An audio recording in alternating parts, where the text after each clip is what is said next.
Welcome back to my 30-day security challenge to day 16. This is the month-long challenge I created to help you gain control of your privacy and security online.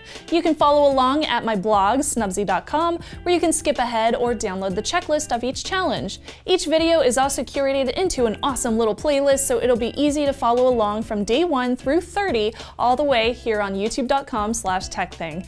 Now today is all about VPNs, what they are, why you should use one, and which ones I like. VPN stands for Virtual Private Network, and it lets you get on the internet through an application or software that basically tunnels your data through a secure server.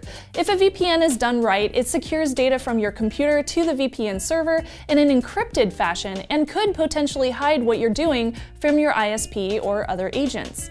Now, why would you want a VPN? Well, they can potentially help with security and privacy in tons of ways. First, if an attacker was on the same coffee shop Wi-Fi as you, a VPN could encrypt your data while it's traveling through the wireless router, so the attacker would only see a bunch of garbled text. If you live in a dorm and have to deal with some censorship on your web traffic, a VPN could help you evade that and get to your favorite sites. This would have been super handy for me when I was working at a bank and I was trying to access Hack5 forums, which were blocked by the bank. I realize that makes me look like a bad employee, but I work for myself now, so whatevs. If your ISP, like Comcast or AT&T, etc., snoop on your data, a VPN will encrypt that traffic so they can't see what you are doing. But wait! Is a VPN only for illegal activities? No, absolutely not. Here's an example. A few days ago, I wanted to buy tickets for a museum in Japan because I'm going on vacation soon, super excited. I couldn't buy tickets from America because the website blocked IP addresses from outside Japan. So I downloaded a VPN that made it look like I was living in Japan. That allowed me to purchase the tickets. Do you want to watch European Netflix but you live in the US? A VPN could help with that too. Need to buy something from a European website that is not available in the United States? A VPN. VPNs can be a wonderful asset for anyone who wants more protection on wireless networks, they want more private browsing overall, or they just want the freedom to browse the web however you feel. Since there are literally thousands of VPNs to choose from, it's absolutely crazy, there's so many. It's hard to find one that is the perfect fit.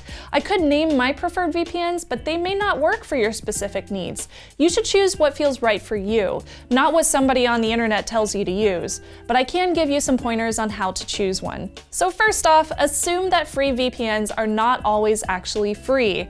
So what I mean by that is these free VPNs have to make their money in some way, shape, or form, so they're probably selling your data to a third party and not encrypting it in a secure way, or they are going to serve up ads constantly, which could get annoying. They may also limit how much data you can use before it is shut down for the month. I tend to steer clear of free VPNs unless I use an open source set it up yourself open VPN, which is always a possibility. Since this is not a 30-day security challenge for folks who already use everything I'm talking about, I'm gonna just skip the OpenVPN setup for yourself option and go straight to the more convenient plug-and-play apps instead. Each of the ones I use costs a little bit of money, but they also offer better security and enough convenience to not put a damper on your regular browsing. Now, generally, when shopping for a VPN, look for one that is cross-platform, so you can use it on both your computer and your phone, and one that is clear, very clear about their pricing for multiple devices. Some offer the same price for up to 5 machines, for example. Just make sure you know exactly what the pricing is. Also, if you want to buy tickets from a museum in Japan, for example, check their site and make sure they have an exit node or a VPN located for the country you need it for. In my case, I needed a Japan exit location. Research their logging policies. You're putting your browser into the hand of a third party, so what do they log? Do they log anything at all?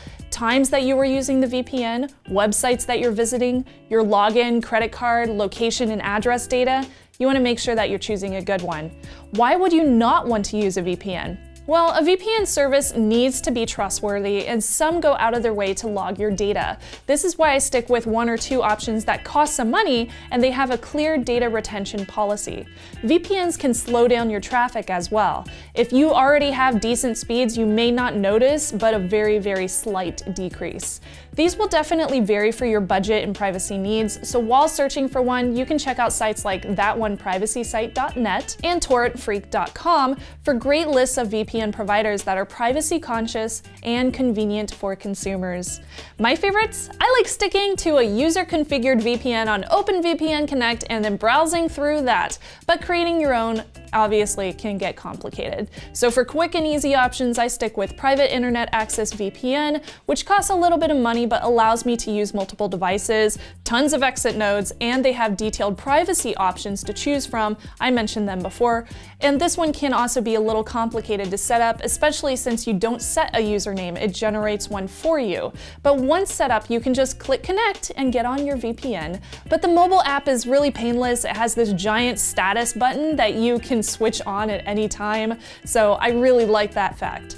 My other favorite is TunnelBear at tunnelbear.com, which I also mentioned previously. This one costs more than PIA VPN, but it is also more convenient. This one doesn't have the detailed security settings, which could be a good thing if you get overwhelmed with choice, but they've also become the first consumer VPN that went through a public security audit, which is a really big positive.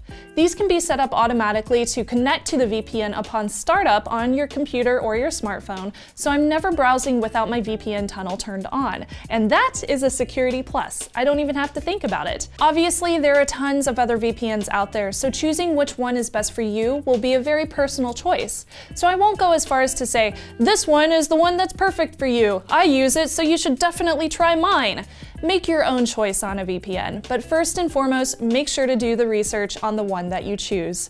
Day 16 is now complete. Tomorrow is all about cleaning up your friends list. Yes, I definitely said that. You heard right. But first, make sure to subscribe on YouTube and hit up snubzy.com for the downloadable checklist. Again, I'm Shannon Morse, and I will see you tomorrow for day 17.